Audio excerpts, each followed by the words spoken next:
সম্মানিত উপস্থিতি, ইসলাম বায়ান আমাদের পক্ষ থেকে আজকে আমাকে বিষয় দেওয়া হয়েছে কিয়ামতের দিন বিচারকের অবস্থা।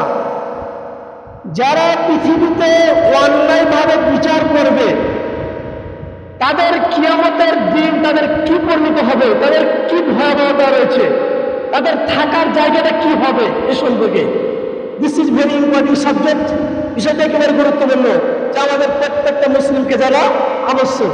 কারণ আমাদের প্রত্যেককে মৃত্যুবরণ করতে হবে, এটা নিশ্চিত। বলেন তো, কেউ বলবে না যে আমি কি মৃত্যু বরণ করবে না। আপনি মৃত্যুকে ভয় করেন আর না করেন, আপনার সময় যখন হবে ঠিক আপনাকে মৃত্যুবরণ করতে হবে। এই মৃত্যুর পরে যে আপনার এই যে কিয়ামত রয়েছে, এই কিয়ামতের আমার আপনার থাকার অবস্থা কেমন হবে? যারা পৃথিবীতে হাকিম ছিল, যারা পৃথিবীতে বিচারক ছিল, যারা অন্যায়ভাবে বিচার করেছে, যারা 500 টাকার জন্য, যারা 1000 টাকার জন্য, যারা কোটি কোটি টাকার জন্য রায়কে অন্যায়ভাবে দিয়েছে, কত মানুষকে অন্যায়ভাবে বিচার করে ফাঁসি দিয়েছে, কত মানুষকে অন্যায়ভাবে বিচার করে জেলে ঢুকিয়ে দিয়েছে। বর্তমান সময় এসেছে আমাদের সাবেক প্রধানমন্ত্রী শেখ হাসিনা, তিনি জঙ্গি একটা টাইটেল নিয়ে জেলে ঢুকিয়ে দিতেন, কারাগারে ঢুকিয়ে দিতেন। আয়নাঘর এনে যাবে, আয়নাঘর। এই যে আমাদের এত অত্যাচার, এত জুলুম করা হয়েছে, যারা অন্যায়ভাবে অত্যাচার করবে, যারা অন্যায়ভাবে বিচার করবে, এদের পরিণতি কি? সম্মানিত উপস্থিতি, এ সম্পর্কে আল্লাহ সুবহানাহু ওয়া তাআলা আল কোরআনের সূরা মারইয়ামের 59 নম্বর আয়াত বলছেন, ফাসাউফা ইয়ালকাউনা গায়য়া। তারা অচিরেই তারা যে ভুল পথে চলছিল এর পরিণতি দেখতে পাবে। তারা যে ভুল পথে চলছিল, তারা মনে করছিল আমার ক্ষমতা রয়েছে, আমি বিচারক, আমি রাষ্ট্রমন্ত্রী, আমি প্রধানমন্ত্রী, আমি এমপি, আমি মন্ত্রী, আমি মেম্বার, আমি চেয়ারম্যান, আমি মরল মাতাব্বর, আমি গ্রামের যে মরল ছিলাম, আমি অন্যায়ভাবে যে বিচার করেছিলাম, মুসলিমের ওপর ও অমুসলিমের ওপর যে বিচার অন্যায়ভাবে করা হবে, সেই দিন কিয়ামতে আপনার হিসাব হবে। আল্লাহ বলছেন, আলাইহিসসালাতু ওয়া আহকামুল হাকিমিন, হে মানুষ শুনো, আমি কি সবচেয়ে বড় বিচারক নই? মানে আপনি যে বিচার করছেন, আপনারও বিচার একদিন হবে। আপনি মনে করছেন দুনিয়ার বিচার দুনিয়ার বিচার হয়ে আর বিচার হবে না। আল্লাহ পক্ষ এটা অসম্ভব।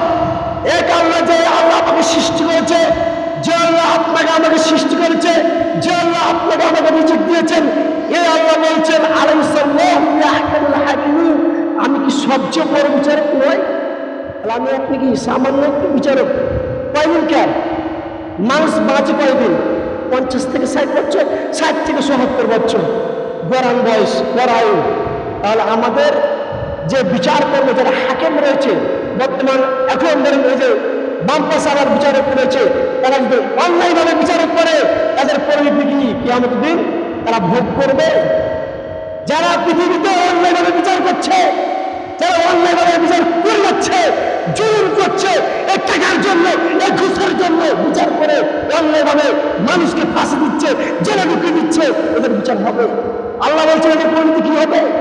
আল্লাহ রাসূল সাল্লাল্লাহু আলাইহি ওয়াসাল্লাম হাদিসের মধ্যে বলছেন, আন আব্দুল্লাহ ইবনে মাসউদ রাদিয়াল্লাহু আনহু قال رسول الله صلى الله عليه وسلم, আব্দুল্লাহ মাসউদ রাদিয়াল্লাহু আনহু তিনি বলেন, রাসূল সাল্লাল্লাহু আলাইহি ওয়াসাল্লাম বলছেন, মা মিন হাকিমিন ইয়াহকুম বাইনান নাসি ইল্লা ইয়াহবাস ইয়াওমাল কিয়ামাতি।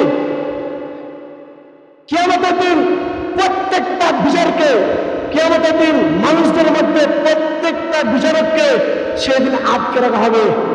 সেই দিন মালিকুল আখিরুন ওয়া মালিকুল আখিরুন, ফেরেশতা তাদের কাঁধ, তাদের গর্দন ধরবে।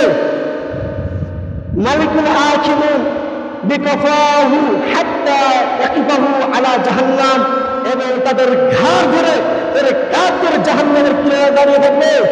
আর আল্লাহ দিকে তাকাবে, আল্লাহ দিকে তাকাবে তারা। সম্মানিত উপস্থিতি, সে আল্লাহ কি বলছে? তাদেরকে নিক্ষেপ করতে বললে, ফাকাল লাহু ওয়াইন ক্বাল লাহু, যদি আল্লাহ তাদেরকে বলে আলকি, তাদেরকে নিক্ষেপ করে, ওই ফেরেশতারা রেডি হয়েছে আল্লাহর কাছে ওই ফয়সালার জন্য, তারা তাকিয়ে থাকবে আল্লাহর কাছে। ফাইন ক্বাল লাহু, যদি আল্লাহ বলে আলকি, তাদেরকে নিক্ষেপ করে, আলকাহু ফিহি মাহওয়া 40 খরিফান, তাদেরকে নিক্ষেপ করা হবে এমন গভীর জাহান্নামে, এমন ভয়াবহ জাহান্নামে। সে জাহান্নামে কত হবে জানেন?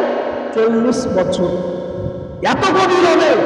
সম্মানিত উপস্থিতি, যারা অনলাইন ভাবে বিচার করছে, বর্তমান সমাজে যারা শাসক রয়েছে, বর্তমান সমাজে যারা এমপি, মন্ত্রী, জজ, উকিল, ব্যারিস্টার, মেম্বার, চেয়ারম্যান, গ্রামের মতব্য থেকে হুজুর থেকে যেই বিচার করবে অনলাইন হবে, তাকে আগে শুনতে হবে তার অপরাধ কি। একজন মানুষকে যদি কোনো অপরাধ করে তার বিচার আগে শুনতে হবে। সে যদি অন্যায়ভাবে বিচার করে তাকে জাহান্নামের দিন এই শাস্তি দেওয়া হবে। সম্মত উপস্থিতি, সময় অল্প, আসলে বিষয় লম্বা ছিল, কিন্তু বিষয়টা আসলে গুরুত্বপূর্ণ। বর্তমানে সমাজে হুজুর দেখলে মনে হয় কি কেমন একটা কাজ করছে এবং জঙ্গি মনে হচ্ছে। এটা কি হাসিনা? এটা হাসিনা না।